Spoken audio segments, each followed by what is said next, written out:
ಆಳ ಧ್ಯಾನ deep meditation 4. ಆಳ ಧ್ಯಾನ 4.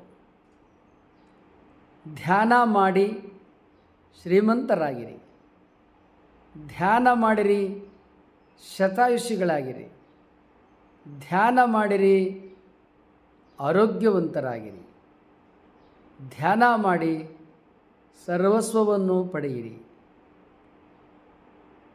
ಯಾರು ಇದುವರೆಗೆ ನಮ್ಮ ಚಾನಲನ್ನು ನೋಡ್ತಾ ಇದ್ದೀರಿ, ಯಾರು ಸಬ್ಸ್ಕ್ರೈಬ್ ಮಾಡಿಲ್ಲ ಕೂಡಲೇ ಸಬ್ಸ್ಕ್ರೈಬ್ ಮಾಡಿ. ಅಲ್ಲಿ ಬೆಲ್ ಬಟನ್ ಬರುತ್ತೆ, ಬೆಲ್ ಬಟನ್ನ ಒತ್ತಿ ನಮ್ಮ ಎಲ್ಲ ವಿಡಿಯೋಗಳು ನೋಡೋಕ್ಕೆ ನಿಮಗೆ ಸಿಗುತ್ತೆ. ಧ್ಯಾನ ಹಿಂದೆ ಈಗಾಗಲೇ 3 ವಿಡಿಯೋಗಳನ್ನು ಈ ವಿಚಾರದಲ್ಲಿ ತಿಳಿಸಿದ್ದೇವೆ. ಇದು 4ನೇ ವಿಡಿಯೋ. ಧ್ಯಾನ ಮಾಡಿದರೆ ಶ್ರೀಮಂತಿಕೆ ಬರ್ತದ? ಮತ್ತು ಈ ಪ್ರಶ್ನೆಯನ್ನು ಅನೇಕರು ಕೇಳ್ತಾ ಇದ್ದಾರೆ. ಧ್ಯಾನ ಮಾಡಿದರೆ ಸಂಪೂರ್ಣ ಎಲ್ಲ ಆರೋಗ್ಯ ಬರ್ತದ, ನಮಗಿರೋ ಎಲ್ಲ ಕಾಯಿಲೆಗಳು ಹೋಗ್ತದ? ಖಂಡಿತ ಹೊರಟೋಗ್ತವೆ. ಧ್ಯಾನ ಮಾಡಿದರೆ ದೀರ್ಘಾಯುಷ್ಯ ಬರ್ತದ, ಶತಾಯುಷಿಗಳಾಗ್ತೇವ? ಖಂಡಿತ ಆಗ್ತೇವೆ. ಈ 3 ಪ್ರಶ್ನೆಗೆ ಮೊದಲು ನೀವು ಪ್ರಶ್ನೆ ಹಾಕೋದ್ರ ಬದಲು ಮೊದಲು ಧ್ಯಾನ ಮಾಡೋದನ್ನು ಆರಂಭಿಸಿ, ಧ್ಯಾನ ಮಾಡೋದು ಕಲೀರಿ. ಈಗಾಗಲೇ 3 ವಿಡಿಯೋಗಳಲ್ಲಿ ನಾವು ಧ್ಯಾನ ಮಾಡುವ ಪದ್ಧತಿಯನ್ನು ನಿಮಗೆ ತಿಳಿಸಿದ್ದೇವೆ. ಅದನ್ನು ಮೊದಲು ನೀವು ಆರಂಭ ಮಾಡಿ. ಬರೀ ಪ್ರಶ್ನೆ ಕೇಳ್ಕೊತ ಕೂತ್ಕೋಬೇಡಿ, ಪ್ರಾಕ್ಟಿಕಲ್ಲಾಗಿ ಧ್ಯಾನ ಮಾಡೋದನ್ನು ಕಲೀರಿ. ಧ್ಯಾನ ಮಾಡಿ ನೋಡಿ, ಆಮೇಲೆ ಎಲ್ಲ ಸಾಧ್ಯ ಆಗ್ತದೋ ಇಲ್ಲೋ ನಿಮಗೆ ಪ್ರತ್ಯಕ್ಷ ಅನುಭವ ಆಗ್ತದೆ. ಬರೀ ಪ್ರಶ್ನೆ ಕೇಳ್ತಾ ಕೂತ್ರೆ ಏನೂ ಆಗಲ್ಲ. ಬೇಸಾಯ ಮಾಡಲಾ, ಉಳುಮೆ ಮಾಡಲಾ, ಭತ್ತ ಹಾಕ್ಲಾ, ಕಬ್ಬು ಹಾಕ್ಲಾ, ರಾಗಿ ಹಾಕ್ಲಾ, ಜೋಳ ಹಾಕ್ಲಾ, ಶ್ರೀಗಂಧ ಹಾಕ್ಲಾ, ಹೀಗೆ ಪ್ರಶ್ನೆ ಕೇಳ್ಕೊತ ಕೂತ್ಕೋಬಾರ್ದು. ಪ್ರದೇಶಕ್ಕೆ ಅನುಸಾರವಾಗಿ, ಹವಾಗುಣಕ್ಕೆ ಅನುಸಾರವಾಗಿ, ಭೂಮಿಯ ಮಣ್ಣಿಗೆ ಅನುಸಾರವಾಗಿ ಮಿಶ್ರ ಬೆಳೆ ಬೇಸಾಯವನ್ನು ನೀವು ನುರಿತವರಿಂದ ಮಾರ್ಗದರ್ಶನವನ್ನು ಪಡ್ಕೊಂಡು ಹೇಗೆ ರೈತರು ಶ್ರೀಮಂತರಾಗ್ತಾರೆಯೋ ಹಾಗೆ ಧ್ಯಾನ ಕೂಡ ಅದೇ ದಾರಿಯಲ್ಲಿ ಸಾಗಬೇಕು. ಕೇವಲ ಮಾತ್ರೆಯಿಂದ ಉಪಯೋಗ ಇಲ್ಲ. ಈಗ ಮೊದಲಿಗೆ 1 ನಿಮಿಷದ ಧ್ಯಾನವನ್ನು ಯಾರು ಹೊಸದಾಗಿ ನೋಡ್ತಾ ಇದ್ದೀರಿ ಅವ್ರಿಗೆಲ್ಲರಿಗೆ ಗೊತ್ತಾಗೋ ಹಾಗೆ 1 ನಿಮಿಷದ ಧ್ಯಾನವನ್ನು ಈಗ ಹೇಳ್ಕೊಡ್ತೇನೆ. ಈ 1 ನಿಮಿಷ ಹೇಗೆ ಧ್ಯಾನ ಮಾಡ್ತೇವೆ ಅದೇ ರೀತಿ ನೀವು 1 ಗಂಟೆ ಧ್ಯಾನ ಮಾಡಬೇಕು. ಮೊದಲು ಧ್ಯಾನ ಮಾಡಿಬಿಡೋಣ, ಆಮೇಲೆ ನಂತರ ಹೆಚ್ಚಿನ ವಿಚಾರಗಳನ್ನು ತಿಳ್ಕೊಳ್ಳೋಣ. ಧ್ಯಾನದ ಅಭ್ಯಾಸ ಹೇಗೆ ಎಂಬುದಾಗಿ ಹೇಳಿದರೆ, ನಮ್ಮ 2 ಮೂಗಿನ ದ್ವಾರಗಳಿಂದ ಉಸಿರನ್ನು ಒಳಗೆ ನಿಧಾನವಾಗಿ ಒಳಗೆ ತೆಗೆದುಕೊಳ್ಳೋದು. ಎಷ್ಟು? 4 ಸೆಕೆಂಡ್ಗಳ ಕಾಲ ಒಳಗೆ ಗಾಳಿಯನ್ನು ನಿಧಾನವಾಗಿ ತಗೊಳ್ಳೋದು. 16 ಸೆಕೆಂಡ್ಗಳ ಕಾಲ ಗಾಳಿಯನ್ನು ನಿಧಾನವಾಗಿ ಹೊರಗೆ ಬಿಡುವುದು. ಹೀಗೆ ಒಳಗೆ ತೆಗೆದುಕೊಂಡು ಹೊರಗೆ ಬಿಟ್ಟರೆ ಅದಕ್ಕೆ 1 ಉಸಿರಾಟ ಅಂತಾರೆ. 4 ಸೆಕೆಂಡ್ ಗಾಳಿ ಒಳಗೆ ತಗೋಬೇಕು ನಿಧಾನವಾಗಿ, 16 ಸೆಕೆಂಡ್ ಗಾಳಿಯನ್ನು ನಿಧಾನವಾಗಿ ಹೊರಗೆ ಬಿಡಬೇಕು. ಹೀಗೆ ಮಾಡಿದರೆ 1 ಉಸಿರಾಟ. ಎಂತಹ 24 ಉಸಿರಾಟಗಳನ್ನು ಮಾಡಬೇಕು. 24 ಉಸಿರಾಟ ಮಾಡಿದರೆ 1 ಪ್ರಾಣಾಯಾಮ. 1 ಸಲಕ್ಕೆ ನಾವು ಧ್ಯಾನಕ್ಕೆ ಕುಳ್ಕೊಂಡಂಥ ಕಾಲದಲ್ಲಿ 4 ಪ್ರಾಣಾಯಾಮದ ಅಭ್ಯಾಸವನ್ನು ಮಾಡಬೇಕು. ಬೆಳಗಿನ 4 ಗಂಟೆಯಿಂದ 6 ಗಂಟೆ ಅವಧಿವರೆಗೆ ಈ ಅಭ್ಯಾಸವನ್ನು ಮಾಡಿ. ನಂತರ ನಿಮಗೆ ಬಿಡುವಾದಾಗ ಮಧ್ಯಾಹ್ನ ಮಾಡಿ, ಮತ್ತು ಸಂಜೆ ವೇಳೆಗೆ ಅಭ್ಯಾಸ ಮಾಡಿ. ಒಟ್ಟು ತ್ರಿಕಾಲದಲ್ಲಿ ಈ ಪ್ರಾಣಾಯಾಮವನ್ನು ನೀವು ನಿರಂತರವಾಗಿ ಮೊದಲು 12 ದಿನ ಅಭ್ಯಾಸ ಮಾಡಿ, ನಂತರ 24 ದಿನ ಅಭ್ಯಾಸ ಮಾಡಿ, 21 ದಿನ ಅಭ್ಯಾಸ ಮಾಡಿ, 33 ದಿನ ಅಭ್ಯಾಸ ಮಾಡಿ, 45 ದಿನ ಅಭ್ಯಾಸ ಮಾಡಿ. ಹೀಗೆ ನೀವು ಅಭ್ಯಾಸ ಮಾಡ್ತಾ ಹೋದರೆ 90 ದಿನಗಳ ಕಾಲ ಅಭ್ಯಾಸ ಮಾಡಿ. ಹೀಗೆ ನೀವು ಎಷ್ಟೆಷ್ಟು ಅಭ್ಯಾಸ ಮಾಡ್ತೀರಿ ಅಷ್ಟಷ್ಟು ಫಲಪ್ರಾಪ್ತಿ ಆಗ್ತದೆ, ಅಷ್ಟಷ್ಟು ಸಿದ್ಧಿ ಸಾಧನೆ ನಿಮಗೆ ಸಾಧ್ಯ ಆಗ್ತದೆ. ಈಗ ಮೊದಲಿಗೆ 1 ಉಸಿರಾಟದ ಅಭ್ಯಾಸವನ್ನು ಮಾಡೋಣ. ಆದರೂ ಈಗ ಮೊದಲನೇ ಸಲ ಆದದ್ದರಿಂದ ನಿಮಗೆಲ್ಲ ಗೊತ್ತಾಗಬೇಕು. ಒಂದೇ ಸಲ ಆದರೆ ಗೊತ್ತಾಗಲ್ಲ. 3 ಅಭ್ಯಾಸ, 3 ಸಲ 4 ಸೆಕೆಂಡ್ ಗಾಳಿ ತಗೊಳ್ಳೋದು, 12 ಸೆಕೆಂಡ್ ಹೊರಗೆ ಬಿಡೋದು, ಮತ್ತೆ 4 ಸೆಕೆಂಡ್ ಗಾಳಿ ತಗೊಳ್ಳೋದು, 12 ಸೆಕೆಂಡ್ ಹೊರಗೆ ಬಿಡೋದು, ಮತ್ತೆ 4 ಸೆಕೆಂಡ್ ಗಾಳಿ ತಗೊಳ್ಳೋದು, ಮತ್ತೆ 12 ಸೆಕೆಂಡ್ ಹೊರಗೆ ಬಿಡೋದು. ಇದು 3 ಉಸಿರಾಟ.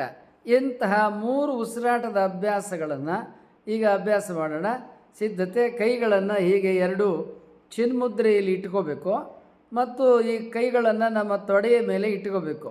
ನಮ್ಮ ತೊಡೆಯ ಮೇಲೆ ಕೈಗಳನ್ನು ಇಟ್ಟುಕೊಂಡು ಆರಾಮಾಗಿ ಕೂತ್ಕೋಬೇಕು. ಚಕ್ಲು ಬಕ್ಲು ಹಾಕಳಿ, ಸಿದ್ಧಾಸನ, ಸುಖಾಸನ, ವೀರಾಸನ, ಪದ್ಮಾಸನ, ಹೀಗೆ ಸ್ವಸ್ತಿಕಾಸನ, ನಿಮ್ಗೆ ಯಾವ್ಯಾವ ರೀತಿಯಲ್ಲಿ ಸಾಧ್ಯ ಆ ರೀತಿ ಕುಳಿತುಕೊಂಡು ಧ್ಯಾನವನ್ನು ಆರಂಭ ಮಾಡಬೇಕು. ಸಿದ್ಧತೆ. ಕಣ್ಣು ಮುಚ್ಚಬೇಕು. ಕಣ್ಣು ಮುಚ್ಚಿದ ಕೂಡಲೇ ನಾವು ಉಸಿರನ್ನು ಏನು ತಗೋತೀವಿ ಬಿಡ್ತೀವಲ್ಲ, ಆ ಉಸಿರಿನ ಕಡೆ ಮನಸ್ಸನ್ನು ಕೇಂದ್ರೀಕರಿಸಬೇಕು. ಅದೇ ವೇಳೆಗೆ ನಮ್ಮ ಮನಸ್ಸನ್ನು ಉಸಿರಿನಲ್ಲಿ ಕೇಂದ್ರೀಕರಿಸೋದ್ರ ಜೊತೆಗೆ ಇದನ್ನು ಭ್ರೂಮಧ್ಯ ಅಂತಾರೆ, ಇದನ್ನು ಆಜ್ಞಾಚಕ್ರ ಅಂತಾರೆ, ಅಲ್ಲಿ ಮನಸ್ಸನ್ನು ಕೇಂದ್ರೀಕರಿಸಬೇಕು. At A time. ಮನಸ್ಸು ಚಂಚಲ ಅಂತಿರಲ್ವ, ಅದಕ್ಕೆ ಮನಸ್ಸಿಗೆ 2 ಕೆಲಸ ಕೊಡಿ. ಉಸಿರಾಟವನ್ನು ಗಮನಿಸುವಂತ ಹೇಳ್ರಿ, ಆಜ್ಞಾಚಕ್ರದಲ್ಲಿ ಮನಸ್ಸನ್ನು ಕೇಂದ್ರೀಕರಣ ಮಾಡುವಂತ ಹೇಳ್ರಿ. ಆಗ ಹೊಯ್ದಾಡುವ ಮನಸ್ಸು ಏನು ಮಾಡ್ತದೆ, 2 ಕೆಲಸ ಮಾಡಬೇಕಾದ್ರಿಂದ ಅದು ಬಿಸಿ ಆಗ್ತದೆ, ಬೇರೆ ಕಡೆ ಹೋಗೋದು ಬಿಡ್ತದೆ. ಇಲ್ಲಿರ್ತದೆ, ಇಲ್ಲಿರ್ತದೆ. ಸೊ ಸಹಜವಾಗಿ ಧ್ಯಾನ ಆಗ್ತದೆ.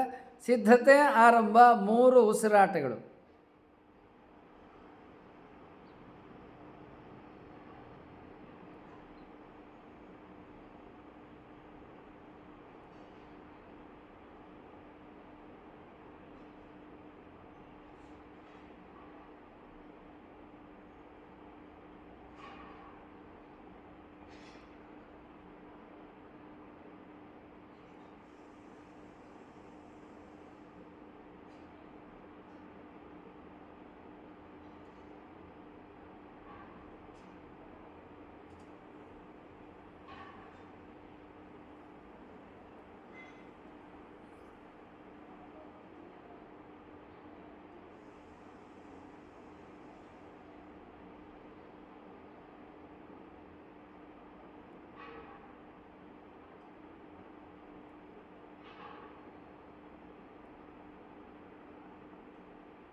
ಓಂ ಶಾಂತಿ ಶಾಂತಿ ಶಾಂತಿ.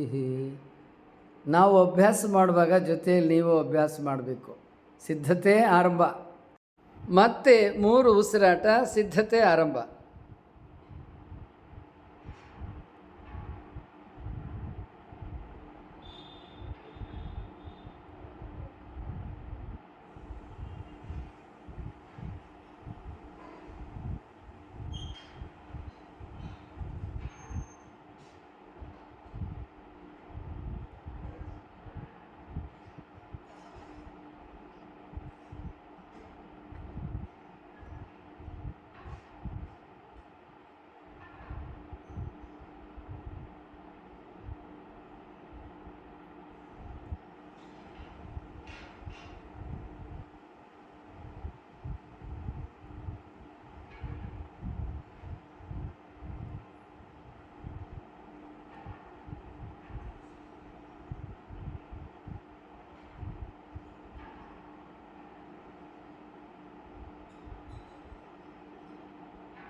ಓಂ ಶಾಂತಿ ಶಾಂತಿ ಶಾಂತಿ.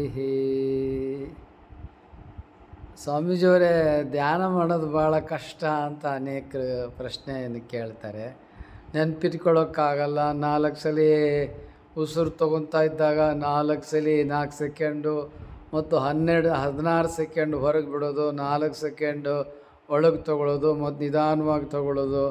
ಇದು ಗೊತ್ತಾಗೋದಲ್ಲ. ಮನಸ್ಸನ್ನು ಮತ್ತು ಇಲ್ಲಿ ಉಸಿರು ತೊಗೊಳ್ಳುವಾಗ ಕೇಂದ್ರೀಕರಿಸಬೇಕು, ಭ್ರೂಮಧ್ಯದಲ್ಲಿ ಕೇಂದ್ರೀಕರಿಸಬೇಕು ಮತ್ತು 16 ಸೆಕೆಂಡು 4 ಸೆಕೆಂಡು ಇವೆಲ್ಲ ನೆನ್ಪಿಟ್ಕೊಳ್ಳೋಕ್ಕೆ ಆಗಲ್ಲ, ಅಭ್ಯಾಸನೇ ಗೊತ್ತಾಗಲ್ಲ ಅಂತ ಅನೇಕರು ಪ್ರಶ್ನೆ ಮಾಡ್ತಾರೆ. ಹೌದು, ಒಂದೇ ಸಲಕ್ಕೆ ಬರಲ್ಲ. ಮಗು ಒಂದೇ ಸಲ ಅನ್ನ ಸಾರು ಊಟ ಮಾಡುತ್ತಾ? ಮಗು ತೊಟ್ಲಲ್ಲೇ ಮಲಗಿಸಲ್ಲ ಮಗುವನ್ನು ಅವರೇನು ಆಸ್ಪತ್ರೆಯಲ್ಲಿ ಹೆರಿಗೆ ಆಗುತ್ತಲ್ಲ, ಅವ್ರದ್ದೇ ಬಂದು ಅದರದ್ದೇ ಆದಂಥ ಒಂದು ಮಗುವಿಗೆ ಮಲಗ್ಕೊಳ್ಳೋಕ್ಕೊಂದು ಇರುತ್ತೆ. ಅದರದ ಮೇಲೆ ಅದನ್ನು ಮಲಗಿಸ್ತಾರೆ, ಬೇರೆ ಕಡೆ ಮಗುವನ್ನು ಮಲಗಿಸಲ್ಲ. ಯಾಕೆ ಅಂದರೆ ಮಗುವಿನ ಶರೀರ ಇನ್ನೂ ಸರಿಯಾಗಿ ಡೆವಲಪ್ಮೆಂಟ್ ಆಗಿರಲ್ಲ. ಅದನ್ನು ಎಲ್ಲೆಲ್ಲೋ ಮುಟ್ಬಿಟ್ರೆ, ಏನೇನೋ ಮುಟ್ಬಿಟ್ರೆ ಮಗುವಿನ ಶರೀರಕ್ಕೆ ತೊಂದರೆ ಆಗುತ್ತೆ ಮತ್ತು ಅದು ಬೇರೆ ಬೇರೆ ಸ್ವರೂಪವನ್ನು, ತಲೆ ಮತ್ತೊಂದು ಬೇರೆ ಬೇರೆ ಸ್ವರೂಪ ಆಗಿಬಿಡುತ್ತೆ. ಹಾಗೆ ಧ್ಯಾನ ಕೂಡ ಅಷ್ಟೇ. ಒಮ್ಮೆಲೆ ನಾವು ಈಗ ಕಣ್ಣು ಮುಚ್ಕೊಂಡ್ಬಿಡ್ತೀವಿ, 4 ಸೆಕೆಂಡ್ ಗಾಳಿ ತಗೋತೀವಿ, 16 ಸೆಕೆಂಡ್ ಹೊರಗೆ ಗಾಳಿ ಬಿಡ್ತೀವಿ. ಅದಷ್ಟು ಸರಳ ಇಲ್ಲ. ಆದರೆ ಅಭ್ಯಾಸ ಮಾಡ್ತಾ ಇದ್ದರೆ ಅತ್ಯಂತ ಸರಳ ಮತ್ತು ಸುಲಭ. ಯಾವುದಾದ್ರೂ ಅಷ್ಟೇ, ಅಭ್ಯಾಸ ಮಾಡ್ತಾ ಮಾಡ್ತಾ ಬರ್ತದೆ ಹೊರತು ಒಮ್ಮೆಲೆ ಬರಲ್ಲ. ಪ್ರಾಕ್ಟೀಸ್ ಮೇಕ್ಸ್ ಮ್ಯಾನ್ ಪರ್ಫೆಕ್ಟ್ ಅಂತ ಒಂದು ನಾಣ್ಣುಡಿ ಇದೆ. ಸತತಾಭ್ಯಾಸದಿಂದ ಪರಿಣತಿ ಮತ್ತು ಸಾಧ್ಯ. ಆದ್ದರಿಂದ ಈಗ ನಾವು ಶಾಲೆಯಲ್ಲಿ ಅ ಆ ಇ ಕಲಿತಾ ಇದ್ವು. ಕೂಡಲೇ ನೀವು ಪದಗಳನ್ನು ಕೂಡಿಸಿ ಓದ್ಬಿಡ್ತೀವ. ಅವನು, ಅವಳು, ಮನೆ, ತೋಟ, ಆಟ, ಊಟ, ತೋಟ ಇವೆಲ್ಲ ಒಂದೇ ಸಲಕ್ಕೆ ಅಕ್ಷರವನ್ನು ಕೂಡಿಸ್ಬಿಟ್ಟು ಓದ್ಬಿಡ್ತೀವ? ಇಲ್ಲ. ಒಂದನೇ ಕ್ಲಾಸ್ನಲ್ಲಿ ಅಕ್ಷರ ಕಲಿಕೆಯನ್ನೇ 52 ಅಕ್ಷರ ಕಲಿಯೋಕ್ಕೇ ಅನೇಕ ತಿಂಗಳುಗಳು ಹೋಗ್ತಾವೆ. ಆಮೇಲೆ ಅಕ್ಷರ ಕೂಡಿಸಿ ಓದೋದಕ್ಕೆ ನಂತರ ಸಮಯ ಹೋಗ್ತದೆ. ಹೀಗೆ ಒಮ್ಮೆಲೆ ಮಗು ಕೂಡ ಅ ಆ ಇ ಕಲಿಯಲ್ಲ, ವರ್ಷಗಟ್ಟಲೆ ಬೇಕು. ಹಂಗೆ ಧ್ಯಾನ ಕೂಡ ಅಭ್ಯಾಸ ಮಾಡಲಿಕ್ಕೆ ಸಮಯ ಬೇಕಾಗ್ತದೆ, ಮನಸ್ಸು ಮಾಡಬೇಕು. ಮತ್ತು ಶ್ರೀಮಂತರಾಗಬೇಕು, ಶತಾಯುಷಿಗಳಾಗಬೇಕು, ಆರೋಗ್ಯವಂತರಾಗಬೇಕು. ಈಗ ನೋಡ್ರಪ್ಪ, ಡಾಕ್ಟ್ರ್ ಹತ್ರ ಹೋಗ್ತೀರಿ ಟ್ರೀಟ್ಮೆಂಟ್ಗೆ, ಶುಗರು ಮತ್ತು BP ಹಾರ್ಟ್ಗೆ, ಫಿಟ್ಸ್ಗೆ ಲೈಫ್ ಲಾಂಗ್ ಟ್ಯಾಬ್ಲೆಟ್ಸ್ ತೊಗೋತಿರೋ ಇಲ್ವೋ? ಟ್ಯಾಬ್ಲೆಟ್ಸ್ ತೊಗೊಂಡ್ರು ಗುಣವಾಗುತ್ತಾ? ಮತ್ತು ಸೈಡ್ ಎಫೆಕ್ಟ್ಸು ಗುಣ ಆಗೋದಲ್ಲ, ಏನಿಲ್ಲ. ಶುಗರು BP ಎಲ್ಲ ರೈಸ್ ಆಗ್ತಾನೆ ಇರ್ತದೆ. ವರ್ಷಗಟ್ಟಲೆ 20 ವರ್ಷ 30 ವರ್ಷ ತೊಗೊಂಡ್ರು ನಿಮ್ಗೆ ಗುಣ ಆಗೇ ಇರಲ್ವಲ್ರಿ. ಮತ್ತು ಯೋಗ ಹಂಗಲ್ಲ, ಸಂಪೂರ್ಣ ನಿಮ್ಮ ಆರೋಗ್ಯ ಅನಾರೋಗ್ಯವನ್ನು ಗುಣನೇ ಮಾಡಿಬಿಡ್ತದೆ. ಯಾವ ಟ್ಯಾಬ್ಲೆಟ್ಸ್, ಔಷಧಿ, ಚಿಕಿತ್ಸೆ ಅಗತ್ಯನೇ ಇಲ್ಲ. ಮೊದಲು ಕಲೀರಿ, ಆಮೇಲೆ ಅಭ್ಯಾಸ ಮಾಡಿ. ಸ್ವಾಮೀಜಿ, ನೀವೇ ಪ್ರತ್ಯಕ್ಷವಾಗಿ ಹೌದು, ಅದನ್ನು ಹೇಳ್ಕೊಡ್ತೀವಿ. ಯಾರು ಈಗ ಆನ್ಲೈನು ಯೋಗ ನಿಮಗೆ ವಿಡಿಯೋಗಳ ಮೂಲಕ ನೋಡ್ತಾ ಇದ್ದೀರಿ, ಆಫ್ಲೈನ್ ಹೌದು ಸ್ವಾಮೀಜಿ ಇವೆಲ್ಲ ನಮ್ಗೆ ಆಫ್ಲೈನಲ್ಲಿ ಪ್ರತ್ಯಕ್ಷವಾಗಿ ನೀವೇ ಕಲಿಸ್ತೀರಾ? ಖಂಡಿತ ಕಲಿಸ್ತೀವಿ. ನೀವೆಲ್ಲ ನೋಂದಾಯಿಸ್ಕೊಳ್ಳಿ, ನಮ್ಮ ಫೋನ್ ನಂಬರ್ ಇದೆ, ಅದಕ್ಕೆ ಸಂಬಂಧಿಸಿದಂಥ ಶುಲ್ಕ ಫೀಸ್ ಇರ್ತದೆ. ನಿಮ್ಗೆ ಎಷ್ಟು ದಿವಸ ಬೇಕು ಅಷ್ಟು ದಿವಸ ನಿಮ್ಗೆ ಏನು ಬೇಕು ಅದನ್ನು ಕಲಿಸ್ತೀವಿ. ಆ ಮೂಲಕ ನೀವು ಆರೋಗ್ಯವನ್ನು, ಐಶ್ವರ್ಯವನ್ನು, ಶತಾಯುಷ್ಯವನ್ನು, ಇನ್ನೂ ಜೀವನದಲ್ಲಿ ಏನೇನು ಬೇಕು ಎಲ್ಲವನ್ನು ಪಡ್ಕೋಬೋದು. ಉದ್ಯೋಗ ಬೇಕಾ ಉದ್ಯೋಗ, ಲಗ್ನ ಬೇಕಾ ಲಗ್ನ, ಸ್ವಂತ ಮನೆ ಕಟ್ಕೋಬೇಕಾ ಮನೆ, ಏನು ಬೇಕಾದರೂ ಪಡ್ಕೋಬೋದು ರೀ. ಧ್ಯಾನ ಮಾಡೋದ್ರ ಮೂಲಕ ಪರಮಾತ್ಮನಲ್ಲಿ ವಿನಂತಿ ಮಾಡಿಕೊಂಡ್ರೆ ಪರಮಾತ್ಮ ಎಲ್ಲವನ್ನು ನಮಗೆ ಅನುಗ್ರಹ ಮಾಡ್ತಾನೆ. ಪರಮಾತ್ಮ ಅಂದರೆ ಏನಪ್ಪ? ಯೂನಿವರ್ಸ್, ಪರಾತ್ಪರ ಪರವಸ್ತು, ವಿಶ್ವಶಕ್ತಿ ಪರಮಾತ್ಮ ಅಂತ ಇಲ್ಲಿ ನಾವು ತಗೋಬೇಕು. ಯಾವುದು? ಭೂಮಿ, ನೀರು, ಅಗ್ನಿ, ಗಾಳಿ, ಆಕಾಶ, ಇವುಗಳನ್ನೇ ಪಂಚಮಹಾಭೂತಗಳು ಅಂತಾರೆ. ಈ ಪಂಚಮಹಾಭೂತಗಳಿಂದನೇ ನಾವೆಲ್ಲ ಜೀವನದಲ್ಲಿ ಸೃಷ್ಟಿಯಾಗಿರೋದು, ಬದುಕಿರೋದು. ಇವುಗಳಿಂದನೇ ನಮ್ಮ ಜೀವನ ನಡೆಯೋದು. ಆದ ಕಾರಣ ಈ ಪಂಚಮಹಾಭೂತಗಳಲ್ಲಿ ನಾವು ಬೇಡ್ಕೋಬೇಕು. ಈ ಪಂಚಮಹಾಭೂತಗಳೆಲ್ಲವನ್ನು ಸೇರಿ ಏನಂತಾರೆ? ವಿಶ್ವಶಕ್ತಿ. ವಿಶ್ವಶಕ್ತಿಗೆ ಅನಂತ ಕೋಟಿ ಪ್ರಣಾಮಗಳು. ಹೀಗೆ ನಾವು ಬೇಡ್ಕೋಬೇಕು. ಬೇಡಿಕೊಂಡು ನಾವು ಹೀಗೆ ಧ್ಯಾನವನ್ನು ಪ್ರಾರ್ಥನೆಯನ್ನು ಮಾಡ್ತಾ ಹೋಗಬೇಕು. ಹಾಗೆ ಮೊದಲು ಧ್ಯಾನವನ್ನು ಕಲಿಬೇಕು. ಈಗ ನಿಮ್ಗೆ ಯಾರಿಗೆ ಧ್ಯಾನವನ್ನು ಕಲಿಲಿಕ್ಕೆ ಇಂಟ್ರೆಸ್ಟ್ ಇದೆ, ಯಾರು ಹೆಚ್ಚಿನ ಸಾಧನೆಯನ್ನು ಮತ್ತು ಆರೋಗ್ಯವನ್ನು ಐಶ್ವರ್ಯವನ್ನು ಪಡ್ಕೋಬೇಕು ಅಂತ ಇದ್ದೀರಾ ಅಂಥವರು ನಿಮ್ಮ ಹೆಸರನ್ನು ನೋಂದಾಯಿಸ್ಕೊಂಡು ನಿಮ್ಗೆ ಎಷ್ಟು ದಿವಸ ಏನು ಅಪೇಕ್ಷೆಗೆ ಅನುಗುಣವಾಗಿ ನಾವು ಅದನ್ನು ಕಲಿಸ್ಕೊಡ್ತೀವಿ. ನಮ್ಮಲ್ಲಿ 2 ರೀತಿಯ ಕೋರ್ಸ್ಗಳಿದ್ದಾವೆ. 1 ವರ್ಷದ ಕೋರ್ಸ್ ಬೇರೆ, ನಿರಂತರವಾಗಿ 1 ವರ್ಷ ಕಲಿಯೋದು. ಆಗ ನಿಮಗೆ ಸರ್ಟಿಫಿಕೇಷನ್ ಎಲ್ಲ ಕೊಡ್ತೀವಿ. ಇಲ್ಲ ನಿಮ್ಗೆ ಇಚ್ಛೆ ಎಷ್ಟು ಸಮಯ ಇರ್ತದೆ ಅಷ್ಟು ಸಮಯ ಏನು ಬೇಕು ಅದನ್ನು ಕಲಿಯುವಂಥ ಅದನ್ನು ಕೂಡ ನಾವು ಪ್ರತ್ಯಕ್ಷವಾಗಿ ಹೇಳಿಕೊಡ್ತೇವೆ. ಹೀಗೆ ಧ್ಯಾನ ಮಾಡಿ ಶ್ರೀಮಂತರಾಗಿ. ಒಂದಾಗಿಹವು 5 ಭೂತ, ಚಂದ್ರ ಸೂರ್ಯ ನಂದಿ ವಾಹನ ನಿಮ್ಮ ತನುವಲ್ಲವೇ, ನಿಂದು ನೋಡಲು ಜಗಭರಿತನಾಗಿಪ್ಪೆ. ಶಿವಾನುಭಾವಿ ದಾಸ್ಯಮಯ್ಯನವರು ಪಂಚಮಹಾಭೂತಗಳನ್ನು ಸ್ಮರಣೆ ಮಾಡಿಕೊಳ್ತಾರೆ. ಅವುಗಳಲ್ಲಿ ಒಂದಾಗಿಹವು 5 ಭೂತ. 5 ಅಂದ್ರೇನು? ಪಂಚಮಹಾಭೂತ: ಆಕಾಶ, ವಾಯು, ಅಗ್ನಿ, ಜಲ, ಭೂಮಿ. ಇವುಗಳಿಂದನೇ ನಾವೆಲ್ಲ ಸೃಷ್ಟಿಯಾಗಿರೋದು. ಇದನ್ನು ಕುರಿತು ಪ್ರತ್ಯೇಕ ಒಂದು ವಿಡಿಯೋವನ್ನೇ ಮಾಡ್ತೇವೆ. ನಮ್ಮ ದೇಹ ಪಂಚಮಹಾಭೂತದಿಂದ ಆಗಿದೆ ಎನ್ನುವುದನ್ನು ಅಲ್ಲಮ ಪ್ರಭುದೇವರ ವಚನದ ಮೂಲಕ ನಿಮಗೆ ಸ್ಪಷ್ಟವಾಗಿ ಖಚಿತವಾಗಿ ತಿಳಿಸ್ಕೊಡ್ತೇನೆ. ನಮ್ಮ ದೇಹ ಏನಿದೆಯಲ್ಲ, ಈ ಶರೀರ, ಇದು ಪಂಚಮಹಾಭೂತಗಳಿಂದ ನಿರ್ಮಾಣ ಆಗಿದೆ. ಮತ್ತು ಈ ದೇಹ ಪಂಚಮಹಾಭೂತಗಳು ನಮಗೇನು ಭತ್ತ, ರಾಗಿ, ಗೋಧಿ, ಜೋಳ ಇವೆಲ್ಲ ಏನು ಬೆಳೆ ಬೆಳಿತಾವಲ್ಲ, ಆ ಎಲ್ಲ ಬೆಳೆಗಳು ಕೂಡ ಪಂಚಮಹಾಭೂತದಿಂದಲೇ ಬರೋದು. ಭೂಮಿ ಇದ್ರೇ ಬೆಳೆ ಬೆಳೆಯೋದು. ಭೂಮಿ ಇಲ್ಲದೆ ಹೋದರೆ ಬೆಳೆ ಬೆಳೆಯೋಕ್ಕಾಗತ್ತಾ? ನೀರಿಲ್ಲದೆ ಹೋದರೆ ಬೆಳೆ ಬೆಳೆಯೋಕ್ಕಾಗತ್ತಾ? ಸೂರ್ಯ ಇಲ್ಲದೆ ಹೋದರೆ ಬೆಳೆ ಬೆಳೆಯೋಕ್ಕಾಗತ್ತಾ? ಚಂದ್ರ ಇಲ್ಲದೆ ಹೋದರೆ ಬೆಳೆ ಬೆಳೆಯೋಕ್ಕಾಗತ್ತಾ? ಆಕಾಶ ವ್ಯಾಪ್ತಿ ವಿಸ್ತಾರ ಅವಕಾಶ ಇಲ್ಲದೆ ಹೋದರೆ ಅಲ್ಲಿ ಭತ್ತ, ಗೋಧಿ, ರಾಗಿ ಬೆಳೆಯಲಿಕ್ಕೆ ಸಾಧ್ಯನಾ? ಭೂಮಿಗೆ ಅವಕಾಶ ಇರುತ್ತಾ? ನಾವು ಮನೆ ಕಟ್ಟಕ್ಕೆ ಬರುತ್ತಾ? ಬರಲ್ಲ. ಹೀಗೆ ಪ್ರತಿವಾಯು, ಗಾಳಿ ಇಲ್ಲದೆ ಹೋದರೆ ನಾವು ಬದುಕ್ತೀವ? ಉಸಿರಾಟ ಮಾಡೋಕ್ಕೆ ಗಾಳಿ ಬೇಕು, ಆಕ್ಸಿಜನ್ ಇಲ್ಲ ಅಂದರೆ ನಾವು ಯಾರು ಬದುಕೋದೇ ಇಲ್ಲ. ಗಿಡ, ಮರ, ಪಶು, ಪಕ್ಷಿ, ಪ್ರಾಣಿ ಅವು ಕೂಡ ಉಸಿರಾಟ ಮಾಡ್ತವೆ. ಅವಕ್ಕೂ ಗಾಳಿ, ಅನಿಲ ಬೇಕು. ಅನಿಲ ಇಲ್ಲದೆ ಹೋದರೆ ಈ ಜಗತ್ತಿನಲ್ಲಿ ಯಾವ ಜೀವನೂ ಸೃಷ್ಟಿಯಾಗಲ್ಲ. ಗೊತ್ತಾಯ್ತಾ? ಆದ್ದರಿಂದ ಇವೆಲ್ಲವನ್ನು ಸೃಷ್ಟಿ ಮಾಡಿರೋದು ಯಾವುದು? ಯೂನಿವರ್ಸ್, ವಿಶ್ವಶಕ್ತಿ. ಆ ವಿಶ್ವಶಕ್ತಿಗೆ ಪ್ರಣಾಮಗಳು, ಆ ವಿಶ್ವಶಕ್ತಿಗೆ ವಂದನೆಗಳು. ಅದನ್ನೇ ಯೂನಿವರ್ಸ್ ಅನ್ರಿ, ಪರಾತ್ಪರ ಪರವಸ್ತು ಅಂದ್ರಿ, ಪರಬ್ರಹ್ಮ ಅಂದ್ರಿ, ಪರಮಾತ್ಮ ಅಂದ್ರಿ, ದೇವರು ಅಂದ್ರಿ. ಒಟ್ಟು ನಿಮ್ಗೆ ಯಾವ ಹೆಸರು ಬೇಕು ಅದ್ರಲ್ಲಿ ಕರೀರಿ. ಆದರೆ ಅದನ್ನು ಇಲ್ಲಿ ಯೂನಿವರ್ಸ್, ವಿಶ್ವಶಕ್ತಿ, ಪಂಚಮಹಾಭೂತ ಅಂತ ಕರೆಯೋದು ಅದು ರಿಯಾಲಿಟಿ, ಅದು ವಾಸ್ತವ. ಆ ರೀತಿಯಲ್ಲಿ ವಿಶ್ವಶಕ್ತಿಯನ್ನು ನಾವು ಕರಿಬೇಕು. ಈಗ ನಾವೆಲ್ಲ ಕೆಲವರು ಪ್ರಶ್ನೆ ಮಾಡ್ತಾರೆ, ಸ್ವಾಮೀಜಿ ಧ್ಯಾನ ಮಾಡಿದರೆ ದೇವ್ರು ಕೊಟ್ಬಿಡ್ತಾನ ರೀ? ನಮಗೆ ದೇವರು ಏನೆಲ್ಲ ಕೊಟ್ಟಿದ್ದಾನೆ ಕಣ್ರಿ. ನಮ್ಮನ್ನು ಸೃಷ್ಟಿ ಮಾಡಿ ನಾವು ಬದುಕೋ ಸಲುವಾಗಿ ದೇವರು ಏನೆಲ್ಲ ನಮಗೆ ಕೊಟ್ಟಿದ್ದಾನೆ. ವಿಶ್ವಶಕ್ತಿ, ಯೂನಿವರ್ಸ್ ನಮಗೆಲ್ಲ ಕೊಟ್ಟಿದೆ. ಒಂದು ಕಡೆ ದಾಸ್ಯಮಯ್ಯನವರು ಹೇಳ್ತಾರೆ, ಇಳೆ ನಿಮ್ಮ ದಾನ, ಬೆಳೆದಿಮ್ಮ ದಾನ, ಸುತ್ತು ಸುಳಿಯುವ ಗಾಳಿ ನಿಮ್ಮ ದಾನ ಅಂತ. ಈಗ ಭೂಮಿ ಯಾರಪ್ಪ ಸೃಷ್ಟಿ ಮಾಡಿರೋದು? ಯೂನಿವರ್ಸು. ಗಾಳಿ ಯಾರಪ್ಪ ಸೃಷ್ಟಿ ಮಾಡಿರೋದು? ಯೂನಿವರ್ಸು. ಭೂಮಿ ಮೇಲೆ ಬೆಳೆ ಬರುತ್ತೆ. ಯಾರು ಬೆಳೆ ಬರುತ್ತೆ? ವಿಶ್ವಶಕ್ತಿಯಿಂದ ಬೆಳೆ ಬರುತ್ತೆ. ಹೌದಲ್ವಾ? ಮತ್ತು ಬೆಳೆ ಯಾರು ಊಟ ಮಾಡ್ತೀವಿ? ನಾವೇ ಊಟ ಮಾಡೋದು. ಇದೆಲ್ಲವನ್ನು ಪರಾತ್ಪರ ಪರವಸ್ತು ವಿಶ್ವಶಕ್ತಿ ನಮಗೆ ಕೊಟ್ಟಿದೆ. ಹೀಗಾಗಿ ಬೇಕಾದಷ್ಟು ಜಗತ್ತನ್ನು ತುಂಬ ಕೊಟ್ಟಿದೆ. ಜಗತ್ತಿನಲ್ಲಿ ಎಷ್ಟು ಕೋಟಿ ಜನಸಂಖ್ಯೆ ಐತ್ರಿ? ಎಲ್ಲ ಜನಸಂಖ್ಯೆಗೆ ಬೇಕಾದಷ್ಟು ನೀರು, ಗಾಳಿ, ಆಹಾರ ಎಲ್ಲವನ್ನು ಪರಮಾತ್ಮ ಕೊಟ್ಟಿದ್ದಾನೆ. ಬೆಳಕು ಎಲ್ಲ ಕೊಟ್ಟಿದ್ದಾನೆ. ಮತ್ತು ನಾವು ಕೇಳ್ದಲೇ ಇವೆಲ್ಲ ಕೊಟ್ಟಿದ್ದಾನೆ. ಇನ್ನು ಕೇಳ್ಕೊಂಡ್ರೆ ಕೊಡಲ್ವಾ? ಕೊಡ್ತಾನೆ. ಕೇಳ್ಕೋಬೇಕು, ಪ್ರಾರ್ಥನೆ ಮಾಡಬೇಕು. ಇನ್ನೂ ಒಂದು ಕಡೆ ಹೇಳ್ತಾರೆ, ಎತ್ತು ನಿಮ್ಮದಾನ, ಬಿತ್ತು ನಿಮ್ಮದಾನ, ಸುರಿವ ಸಪ್ತ ಸಾಗರವೆಲ್ಲ ನಿಮ್ಮದಾನ ಅಂತ ಶಿವಾನುಭಾವಿ ದಾಸ್ಯಮಯ್ಯನವರು. ಆದ ಕಾರಣ ಇವೆಲ್ಲವನ್ನು ಕೊಟ್ಟಿರ್ತಕ್ಕಂಥದ್ದು ಆ ವಿಶ್ವಶಕ್ತಿ. ಆ ವಿಶ್ವಶಕ್ತಿಗೆ ನಾವು ಮೊದಲು ನಮಸ್ಕರಿಸ್ಬೇಕು, ವಂದಿಸ್ಬೇಕು. ಪರಮಾತ್ಮ ನೀನು ನಮಗೇನೆಲ್ಲ ಕೊಟ್ಟಿದೀಯಪ್ಪ ಅಂತ ನಾವು ಗೌರವಿಸ್ಬೇಕು, ವಂದಿಸ್ಬೇಕು.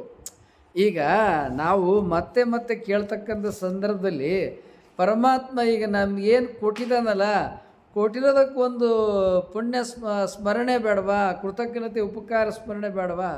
ಬೇಕು. ಈಗ ಉದಾಹರಣೆಗೆ, ಈಗ ನಿಮ್ಮನ್ನು ಒಂದು ಮದುವೆಗೆ ಕರೆದಿರ್ತಾರೆ, ಊಟಕ್ಕೆ ಹೋಗ್ತೀರಿ.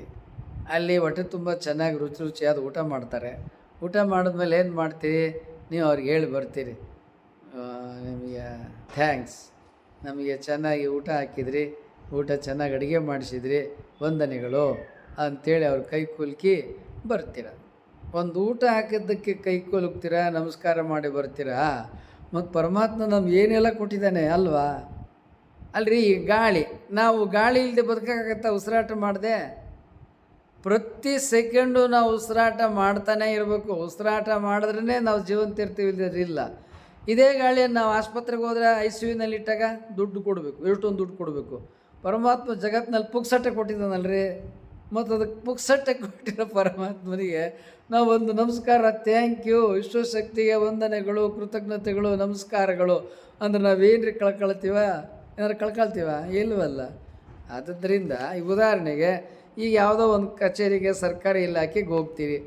ಅಲ್ಲಿ ಅವರು, ನೀವು ಹೋಗಿ ಏನು ಮಾಡ್ತೀರಿ? ಹೋಗ್ತಿದ್ದಂಗೆ ನಮಸ್ಕಾರ ಸಾರ್ ಅಂತೀರಿ.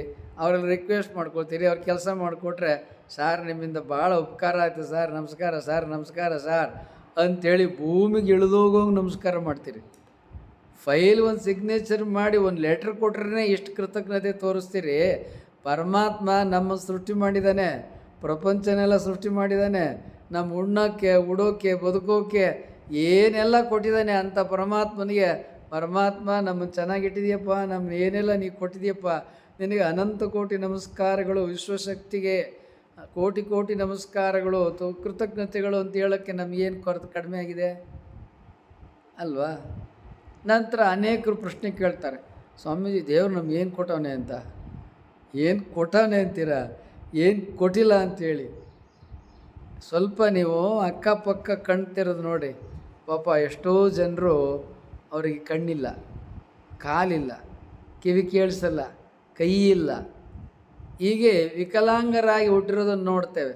ಅವ್ರ ಪಾಪ ಕೆಲವರು 3 ಜನ 4 ಜನ ಕೋಲ್ ಹಿಡ್ಕೊಂಡು ಮನೆ ಮನೆಗೆ, ಅಂಗಡಿಗೆ, ಬೀದಿಲಿ ಭಿಕ್ಷೆ ಹೋಗ್ತಿರ್ತಾರೆ. ಅಂಥವ್ರನ್ನ, ಏ ಅಣ್ಣ, ಏ ಅಪ್ಪ, ಏ ತಾಯಿ ನಿಲ್ಲವ ಅಂಥೇಳಿ ಅವ್ರನ್ನ ನಿಲ್ಲಿಸಿ ಅವ್ರ ಕೈಗೆ ನಾವು ಒಂದು 20 ರೂಪಾಯಿ ಕೊಟ್ವಿ ಅಂತ ಇಟ್ಕೊಳ್ಳಿ. ಒಂದು 5 ರೂಪಾಯೋ 10 ರೂಪಾಯಿ 20 ರೂಪಾಯಿ ಕೊಟ್ಟಾಗ ಅವ್ರು ಏನು ಮಾಡ್ತಾರೆ? ಅಣ್ಣ, ದೇವ್ರು ನಿಮ್ಮನ್ನು ಚೆನ್ನಾಗಿಟ್ಟಿರ್ಲಿ ಕಣ್ಣಣ್ಣ, ನಮಗೆ ದಾನ ಮಾಡಿದೀಯಾ, ದೇವ್ರು ನಿಮ್ಮನ್ನು ಚೆನ್ನಾಗಿಟ್ಟಿರ್ಲಿ ಕಣ್ಣಣ್ಣ ಅಂತ ಅವ್ರು 7 ಸಲ ಕೈ ಮುಗಿದು ಬಾಯಿ ತುಂಬ ಅರಸಿ ಹೋಗ್ತಾರೆ. ಬರೀ ಒಂದು 5 ರೂಪಾಯಿ, ಒಂದು 10 ರೂಪಾಯಿ, ಒಂದು 20 ರೂಪಾಯಿ ಕೊಟ್ಟಿದ್ದಕ್ಕೆ ಭಿಕ್ಷೆ ಬೇಡ್ಕೊಂಡಂತ ಬಂದಂಥ ಕುರುಡರಿರ್ಬೋದು, ಅಂಗವಿಕಲಾಂಗರಿರ್ಬೋದು, ಯಾರೇ ಇರ್ಬೋದು, ಭಿಕ್ಷುಕರು ಒಂದು 5 ರೂಪಾಯಿ, 10 ರೂಪಾಯಿ, 1 ರೂಪಾಯಿ, 2 ರೂಪಾಯಿ ಕೊಟ್ಟರೆ ಅವ್ರು ಎಷ್ಟು ಚೆನ್ನಾಗಿ ಕೈ ಮುಗ್ದ, ಅಣ್ಣ ದೇವ್ರು ನಿಮಗೆ ಚೆನ್ನಾಗಿಟ್ಟಿರಲ್ಲಣ್ಣ ಅಂತ ಹೇಳ್ತಾರೆ. ಇಲ್ಲ, ಬರೀ 1 ರೂಪಾಯಿಗೆ, 5 ರೂಪಾಯಿಗೆ, 10 ರೂಪಾಯಿಗೆ. ಅಲ್ರಿ, ಪರಮಾತ್ಮ ನಮಗೆ ಈ ಕಣ್ಣು ಕೊಟ್ಟಿದ್ದಾನೆ, ಅದಕ್ಕೆ ಬೆಲೆ ಕಟ್ಟೋಕ್ಕಾಗತ್ತಾ? ಪಾಪ ಅವ್ರನ್ನ ಕೇಳ್ರಿ, ಕುರುಡ್ರನ್ನ, ಕಣ್ಣಿನ ಬೆಲೆ ಎಷ್ಟು ಅಂತ ಗೊತ್ತಾಗತ್ತೆ. ಎಷ್ಟು ಕೋಟಿ ಕೋಟಿ ಕೋಟಿ ಕೊಟ್ಟರು ಕೂಡ ಈ ದೃಷ್ಟಿದಾನ ಬರಲ್ಲ. ಈಗ ನಾವು ಮಾತಾಡೋಕ್ಕೆ ಬರುತ್ತೆ, ಎಷ್ಟೋ ಜನರಿಗೆ ಪಾಪ ಮಾತಾಡೋಕ್ಕೆ ಬರಲ್ಲ. ದೇವ್ರು ನಾವು ಮಾತಾಡೋ ಶಕ್ತಿ ಕೊಟ್ಟಿದ್ದಾನಲ್ರಿ, ಸೊಗಸಾದ ಧ್ವನಿ, ಕಂಠ ಅಲ್ರಿ. ಮತ್ತು ಇಷ್ಟೆಲ್ಲ ಕೊಟ್ಟಿದ್ದಕ್ಕೆ ಪರಮಾತ್ಮ ನನಗೆ ನಮಸ್ಕಾರ, ಅನಂತ ಕೋಟಿ ಕೃತಜ್ಞತೆಗಳು ಅಂತ ಅನ್ಲಿಕ್ಕೆ ನಾವೇನು ಕಳ್ಕೊಂತೀವ? ಇದನ್ನು ಬೆಲೆ ಕಟ್ಟೋಕ್ಕಾಗತ್ತಾ? ನಾವು ಬಾಯಿ ಮಾತಾಡೋ ಬರೋ ಶಕ್ತಿಗೆ, ಕಿವಿ, ಎಷ್ಟೋ ಜನರಿಗೆ ಕಿವಿ ಕೇಳಿಸಲ್ಲ. ನಮಗೆ ದೇವರು ಕಣ್ಣು ನೋಡ್ತದ, ಕಿವಿ ಕೇಳ್ತದ, ಉಸಿರಾಡ್ತದ, ನಾಲಿಗೆ ಮಾತಾಡ್ತದ, ಚರ್ಮ ಸುಂದರವಾಗಿದೆ. ಇಷ್ಟೆಲ್ಲ ಕೊಟ್ಟಿರ್ತಕ್ಕಂಥ ಪರಮಾತ್ಮನಿಗೆ thank you, thank you, thank you, ವಿಶ್ವಶಕ್ತಿಯೇ ಅನಂತ ಕೋಟಿ ನಮಸ್ಕಾರಗಳು. ಆದರೆ ನಾವೇನು ಕಳ್ಕೊಂತೀವಪ್ಪ? ಏನು ಕಳ್ಕೊಳ್ಳಲ್ಲ. ಮತ್ತು ಈ ರೀತಿ ಪ್ರತಿದಿನ ನಾವು ಶ್ರೀಮಂತರಾಗಬೇಕಾದ್ರೆ ಬೆಳಗ್ಗೆ ಎದ್ದೇಳ್ತಿರಲ್ವಾ? ಎಷ್ಟೊತ್ತಿಗೆ ಎದ್ದೇಳ್ತೀರಿ? 4 ಗಂಟೆಗ? ಇಲ್ಲ ಸ್ವಾಮೀಜಿ, 7 ಗಂಟೆ 8 ಗಂಟೆಗೆ ಹೇಳ್ತೀನಿ ಅಂತೀರಾ ರೀ? ಮೊದಲು ಬೆಳಗ್ಗೆ 4 ಗಂಟೆಗೆ ಹೇಳೋದು ಕೇಳಿರಿ. ಬೆಳಗ್ಗೆ 4 ಗಂಟೆಗೆ ಹೇಳಿದರೆ ನಿಮ್ಮ ಜೀವನದಲ್ಲಿ ಭಾಗ್ಯದ ಬಾಗಿಲೇ ತೆಗೀತದೆ. ರಾತ್ರಿ 8:30 9 ಗಂಟೆಗೆ ಮಲ್ಕೊಳ್ಳೋದು ಕಲೀರಿ. ಏನ್ರಿ ಕಡಿತೀರಾ? 9 ಗಂಟೆ ಆದಮೇಲೆ ಎಲ್ಲವನ್ನು ಬಿಟ್ಟು ಕಡ್ಡಾಯವಾಗಿ 9 ಗಂಟೆಗೆ ಮಲ್ಕೊಳ್ಳಿ. ರಾತ್ರಿ ಬೆಳಿಗ್ಗೆ 4 ಗಂಟೆಗೆ ಎದ್ದೇಳಿ. 4 ಗಂಟೆಗೆ ಎದ್ದೇಳ್ತಿರಲ್ವ, ಆಗ ನಾವೇನೇನು ಹೇಳ್ಕೊಟ್ಟಿರ್ತೀವಿ ಅವನ್ನೆಲ್ಲ ಧ್ಯಾನ ಮಾಡಿ. ಧ್ಯಾನ ಮಾಡೋಕ್ಕೆ ಮುಂಚೆ ವಿಶ್ವಶಕ್ತಿಗೆ ಅನಂತ ಕೋಟಿ ಪ್ರಣಾಮಗಳು ಅಂತ 3 ಸಲ 5 ಸಲ 10 ಸಲ ನಿಮ್ಗೆ ಎಷ್ಟು ಸಲ ಬರ್ತದೆ 8 ಸಲ ಆ ವಿಶ್ವಶಕ್ತಿಗೆ ಪ್ರಣಾಮಗಳು ಪ್ರಣಾಮಗಳು ಪ್ರಣಾಮಗಳು. ವಿಶ್ವಶಕ್ತಿಗೆ ಅನಂತ ಕೋಟಿ ಪ್ರಣಾಮಗಳು. ಕನಿಷ್ಠ ಒಂದು 3 ಸಲಿನಾರ ಹೇಳ್ರಿ. 3 ಸಲ ಹೇಳ್ರಿ, 6 ಸಲ ಹೇಳ್ರಿ, 9 ಸಲ ಹೇಳ್ರಿ, 12 ಸಲ ಹೇಳ್ರಿ, ಎಷ್ಟೋ ಹೇಳ್ರಿ. ಏನೂ ಹೇಳ್ದಿರೋದಕ್ಕಿಂತ ಒಂದು 3 ಸಲಿನಾರ ಕೃತಜ್ಞತೆಯನ್ನು ವ್ಯಕ್ತ ಮಾಡಿ. ಮತ್ತು ಹಂಗೆ ವ್ಯಕ್ತ ಮಾಡುವಾಗ ಇನ್ನೂ ಒಂದು ಮರಿಬಾರ್ದು, ಪರಮಾತ್ಮ ನಾನು ಶ್ರೀಮಂತ. ಯಾಕೆ? ಕಣ್ಣು ಬೆಲೆ ಕಟ್ಟೋಕ್ಕಾಗತ್ತಾ? ಕಿವಿಗೆ ಬೆಲೆ ಕಟ್ಟೋಕ್ಕಾಗತ್ತಾ? ಮೂಗು ಬೆಲೆ ಕಟ್ಟೋಕ್ಕಾಗತ್ತಾ? ಬಾಯಿಗೆ ಬೆಲೆ ಕಟ್ಟೋಕ್ಕಾಗತ್ತಾ? ಮತ್ತು ಇಷ್ಟೆಲ್ಲ ಕೋಟಿ ಕೋಟಿ ಬೆಲೆ ಬಾಳುವ ಸಂಪತ್ತನ್ನು ನಮ್ಮ ತಲೆಯ ಶಿರೋಭಾಗದಲ್ಲೇ ಕೊಟ್ಟಿರ್ಬೇಕಾದ್ರೆ ನಾವು ಶ್ರೀಮಂತರಲ್ವಾ? ಅಲ್ರಿ, ಎಷ್ಟೋ ಜನರಿಗೆ ಲಿವರ್ ಕೆಟ್ಟೋಗಿರುತ್ತೆ. ಆ ಲಿವರ್ ಇಲ್ಲದೆ ಹೋದರೆ ಮನುಷ್ಯ ಬದುಕೋದೇ ಇಲ್ಲ. ಆ ಲಿವರ್ಗೆ ಬೆಲೆ ಕಟ್ಟೋಕ್ಕಾಗತ್ತಾ? ಕೋಟಿ ಕೋಟಿ ಕೊಟ್ಟರು ಬೆಲೆ ಲಿವರ್ ಸಿಗೋದಲ್ಲ. ಅಂಥ ಲಿವರನ್ನು ಪರಮಾತ್ಮ ನಮಗೆ ಕೊಟ್ಟಿದ್ದಾನೆ. ಕೋಟಿ ಕೋಟಿ ವ್ಯಾಲ್ಯೂ ಬೆಲೆ ಬಾಳುತ್ತೆ ಅಂತ ಪರಮಾತ್ಮನಿಗೆ ವಿಶ್ವಶಕ್ತಿಗೆ ಅನಂತ ಕೋಟಿ ನಮಸ್ಕಾರಗಳು ಅಂತ ಅನ್ಲಿಕ್ಕೆ ನಾವೇನು ಕೇಳ್ಕೊತೀವಿ? ನಾವು ಶ್ರೀಮಂತರಲ್ವಾ? ಶ್ರೀಮಂತು ಅಂದರೆ ಬರೀ ಒಂದು ರೂಪಾಯಿ, 100 ರೂಪಾಯಿ, 1,00,000 ರೂಪಾಯಿ, 5 ಲಕ್ಷ 10 ಲಕ್ಷ ಇದ್ದರೆ ಶ್ರೀಮಂತರನ್ನ ರೀ? ಆರೋಗ್ಯನೇ ದೊಡ್ಡ ಶ್ರೀಮಂತ ಕಣ್ರಿ. ಆರೋಗ್ಯ ಮತ್ತು ಇವೇನು ಕಣ್ಣು ಕಿವಿ ಮೂಗು ನಾಲಿಗೆ ಈ ಸುಂದರ ಶರೀರ ಕೊಟ್ಟಿದ್ದಾನೆ. ಏನಾರು ಕಾಯಿಲೆ ಇದೆಯಾ ನೋಡಿ? ನಿಮ್ಮ ಎದುರು ನಾನು ಕೂತಿದ್ದೀನಿ, ನನಗೆ ಒಳ್ಳೆಯ ಆರೋಗ್ಯ ಇದೆಯಾ? ಇಲ್ಲ. ಮತ್ತು ಇಂಥ ಆರೋಗ್ಯವನ್ನು ಪರಮಾತ್ಮನು ಕೊಟ್ಟಿರ್ಬೇಕಾದ್ರೆ ಈ ಆರೋಗ್ಯಕ್ಕೆ ಬೆಲೆ ಕಟ್ಟೋಕ್ಕಾಗುತ್ತಾ? ಆಗಲ್ಲ. ಇಂಥ ಸುಂದರವಾದ ಆರೋಗ್ಯವನ್ನು ಪರಮಾತ್ಮ ಅನುಗ್ರಹಿಸಿದ್ದಾನೆ, ಕರುಣಿಸಿದ್ದಾನೆ. ಇದಕ್ಕೆ ಕೋಟಿ ಕೋಟಿ ಬೆಲೆ ಕಟ್ಟಿದ್ರು ಇದಕ್ಕೆ ಸಮ ಇಲ್ಲ. ಪಾಪ ಎಷ್ಟೋ ಜನ ಕೋಟ್ಯಾಂತರ ಶ್ರೀಮಂತರಾಗಿರ್ತಾರೆ, ಅವ್ರು ಉಸಿರಾಟ ಮಾಡೋದೇ ಕಷ್ಟ. ಎಷ್ಟು ಕೋಟಿ ಕೋಟಿ ಖರ್ಚು ಮಾಡಿದರೂ ಶುಗರ್ ವಾಸಿ ಅವ್ರಿಗೆ ಆಗೋದೇ ಇಲ್ಲ. ನಮ್ಮಂಥರಲ್ಲಿ ಬಂದರೂ ನಾವು ವಾಸಿಯಾಗಿಬಿಡ್ತೀವಿ, ಮಾಡಿಬಿಡ್ತೀವಿ ಬಿಡ್ರಿ. ಶುಗರ್ ಇರಲಿ, ಬಿ ಪಿ ಇರಲಿ, ಬೇಕಾದ ರೋಗ ಇರಲಿ, ನಮ್ಮಂಥ ಗುರುಗಳಲ್ಲಿ ಬಂದರೆ ಅವ್ರನ್ನ ಸಂಪೂರ್ಣ ಆರೋಗ್ಯವಂತರನ್ನಾಗಿ ಮಾಡ್ತಾರೆ. ಯಾವ ಕಾಯಿಲೆ ಇದ್ದರೂ ಗುಣ ಮಾಡ್ತೀವಿ, ಅದರಲ್ಲೇ ನನ್ನ ಅನುಮಾನನೇ ಇಲ್ಲ. ಈಗ ನಾವು ಆರೋಗ್ಯವಾಗಿಲ್ವೇನ್ರಿ? ಮತ್ತು ಆದ್ದರಿಂದ ನೀವು ಕೂಡ ಆರೋಗ್ಯವಂತರಾಗಬೇಕಾದ್ರೆ, ಶತಾಯುಷಿಗಳಾಗಬೇಕಾದ್ರೆ, ಶ್ರೀಮಂತರಾಗಬೇಕಾದ್ರೆ ಆ ವಿಶ್ವಶಕ್ತಿಗೆ ಅನಂತ ಕೋಟಿ ಪ್ರಣಾಮಗಳು ಅಂತ ನಾವು ಸ್ಮರಣೆ ಮಾಡಬೇಕು. ಮತ್ತು ನಾವು ಮಲ್ಕೊಳ್ತೀವಲ್ವಾ ಮನೆ, ಆ ಮನೆಗೂ ನಮಸ್ಕರಿಸ್ಬೇಕು. ನಾವು ನೀರು ಕುಡಿತೀವಲ್ವಾ, ಆ ನೀರು ಕುಡಿದ್ರೆ ತಾನೇ ನಮಗೆ ಆರೋಗ್ಯ. ಮತ್ತು ನೀರು ಬಾಯಾರಿಕೆ ಅಡುಗೆ ಎಲ್ಲ ಮಾಡೋಕ್ಕೆ ಬೇಕಲ್ವಾ, ಆ ನೀರಿಗೂ ನಮಸ್ಕರಿಸ್ಬೇಕು. ಪ್ರತಿಯೊಂದು ನಾವು ಯಾವ್ಯಾವ ವಸ್ತುವಿನಿಂದ ಪ್ರಯೋಜನ ತಗೋತೀವಿ ಆ ಎಲ್ಲ ವಸ್ತುವಿಗೆ ನಮಸ್ಕಾರಗಳು ಅಂತ ಹೇಳಬೇಕು. ಕೃತಜ್ಞತೆ ಭಾವ, ಉಪಕಾರ ಸ್ಮರಣೆಯ ಭಾವ ನಮಗೆ ಮೊದಲು ಬಂದರೆ ಆಗ ಪರಮಾತ್ಮ ಇವು ನೆನೆಸ್ತಾನಪ್ಪ ಅಂಥೇಳಿ ಕೋಟಿ ಕೋಟಿ ಸಂಪತ್ತನ್ನು ಪರಮಾತ್ಮ ಕೊಡ್ತಾನೆ. ಕೊಟ್ಟಿದ್ದಕ್ಕೆ ನಮಗೆ ಸ್ಮರಣೆಯೇ ಇಲ್ಲ ಅಂತಂದರೆ ಈ ಮನುಷ್ಯ ಉಪಯೋಗ ಇಲ್ಲ. ಆದ್ದರಿಂದ ನಮಗೆ ಮೊದಲು ಕೃತಜ್ಞತೆ ಉಪಕಾರ ಸ್ಮರಣೆಗಳು ಬೇಕು. ಪರಮಾತ್ಮ ಏನು ಕೊಟ್ಟಿದ್ದಾನೆ, ಕೊಟ್ಟಿರುವುದಕ್ಕೆ ಉಪಕಾರ ಸ್ಮರಣೆ ಮೊದಲು ನಮಗೆ ಬೇಕು. ಇದು ಉಪಕಾರ ಸ್ಮರಣೆ ಆದಾಗ ನಮ್ಗೆ ಇನ್ನೂ ಹೆಚ್ಚಿನ ಶ್ರೀಮಂತಿಕೆ ಬರ್ತದೆ, ಇನ್ನೂ ಹೆಚ್ಚಿನ ಆರೋಗ್ಯ ಬರ್ತದೆ, ಆಗ ಶತಾಯುಷ್ಯವು ಬರ್ತದೆ. ಮನುಷ್ಯನಿಗೆ ಜೀವನದಲ್ಲಿ ಉಪಕಾರ ಸ್ಮರಣೆ, ಕೃತಜ್ಞತೆ ಅನ್ನೋದು ಬೇಕು. ಇದು ಮೊದಲು ಬೇಕು. ಎಲ್ಲ ಮಹಾತ್ಮರು ಇದನ್ನು ಮೊದಲೇ ಹೇಳ್ತಾರೆ. ನಂತರ ನಾವೆಲ್ಲ ಏನಂತೀವಿ, ಕಾಯಿಲೆ ಬಂದರೆ ನಾವೇನು ಮಾಡ್ತೀವಿ? ಡಾಕ್ಟ್ರ್ ಹತ್ರ ಹೋಗ್ತೀವಿ, ಟ್ಯಾಬ್ಲೆಟ್ಸು ಇಂಜೆಕ್ಷನ್ನು ಇತ್ಯಾದಿ ತಗೋತೀವಿ. ಒಬ್ಬ ಪ್ರಧಾನಮಂತ್ರಿ ಚಕ್ರವರ್ತಿ 6ನೇ ವಿಕ್ರಮಾದಿತ್ಯನಿಗೆ ಪ್ರಧಾನಮಂತ್ರಿಗಳಾಗಿದ್ದರು. ಅವ್ರನ್ನ ದಂಡನಾಯಕ ಪ್ರಧಾನಮಂತ್ರಿ ಕೇಶಿರಾಜ ಅಂತೇಳಿ ಕರೀತಾರೆ. ಅವರು ವಚನದಲ್ಲಿ ಹೇಳ್ತಾರೆ, ಧ್ಯಾನ ಮಾಡಿದ್ರೆ ನಾನು ಎಲ್ಲ ಕಾಯಿಲೆಯನ್ನು ವಾಸಿ ಮಾಡಿಕೊಂಡು ಬಿಡ್ತೀನಿ. ಧ್ಯಾನದಿಂದನೇ 11ನೇ ಶತಮಾನದಲ್ಲಿ ಹೇಳಿದ್ದಾರೆ, ಇವತ್ತಲ್ಲ. ಇವತ್ತು ನಾವು ನೀವು ಹೇಳೋದಲ್ಲ. ನಮ್ಮ ಎಲ್ಲ ಕಾಯಿಲೆಗೆ ಧ್ಯಾನವೇ ದಿವ್ಯ ಔಷಧ, ಮಹಾಮಂತ್ರವೇ ದಿವ್ಯ ಔಷಧ ಎನ್ನುವ ಮಾತನ್ನು ಅವರು ಹೇಳ್ತಾರೆ. ಏನು ಹೇಳ್ತಾರೆ ನೋಡ್ರಿ, ತರ್ದು ತುರಿ, ಕೆಮ್ಮು, ಬಗದಳ, ಇರಿಕೆ, ಗೋಪ್ಯಗೋಷ್ಠ, ವಾತ ಪಿತ್ತ, ವರ್ಧಿದ ರುಜಯಂ, ಕಿಡಿಸುವ ಮರ್ದು ಯಮಗೆ ಓಂ ನಮಃ ಶಿವಾಯ ಎಂಬ ಪದ.